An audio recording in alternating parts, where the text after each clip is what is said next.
যারা মানে আসামতে যাবেন, আমি আসামের মানুষ, আসামের কথা আগে কইল, আসামতে যাবেন যারা মানে দূরাতে যায় আর কি, তারা লাগিয়ে মানে আপনারা ধরুন ধরুন যে কোনো স্টেশনের থেকে আমরা ট্রেন উঠবেন, উঠতে আপনার পয়লা ফার্স্টে মালদা পাইবেন, ফারাক্কা পাইবেন, রামপুরহাট পাইবেন।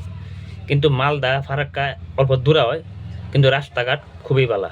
কিন্তু রামপুরহাট বগল হইলেও রাস্তাঘাটের অত সুবিধা নাই, মানে রাস্তাঘাট বানাইতেছে, রাস্তাঘাটের অবস্থা কিছু খারাপ আর টাইমও বহুত লাগে, গতিকে হে রামপুরহাট গিয়ে লাভ নাই। আপনারা ফারাক্কা নাইলে মালদা নামে পারবেন, ডাইরেক্ট বাস ধরবেন, বাসের ভাড়াও খুব কম হেন।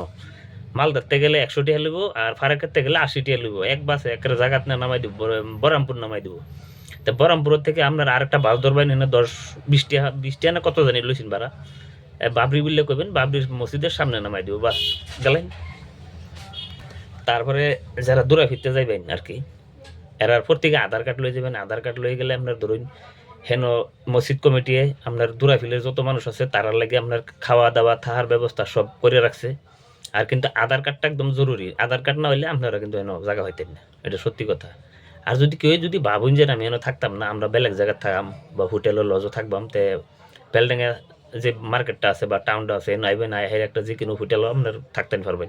আর আমরা একটা হোটেলও থাকছি, এই হোটেলটা তো বহুত সুন্দর, বহুত ভালো মানুষ, মানুষও ভালো, ব্যবহারও ভালো, খাওয়া দাওয়ার ফেসিলিটিও আছে। এই হোটেলের নাম্বারটা স্ক্রিনও দিয়ে দেবনে, আর যাতে যারা যারা যায় তার সুবিধা হয়, এটার লেগে ভিডিওটা বানাইছি। আর ভিডিওটা মানে যারা যারা যায় আর কি,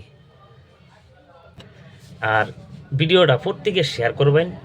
মানে বহুত মানুষ আছে যাওয়ার বহুত ইচ্ছুক, কিবা কিবা জান লাগে, মানে বহুত জিগাইতে লাগে, জিগানির দরকার নাই, আমি যাবে যাবো কইছি এবার যাবেন ইনশাল্লাহ, একদম জায়গাকে পাইবেন।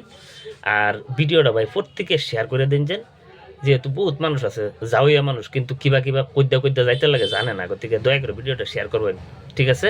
তাই আজকে এনি কইলাম।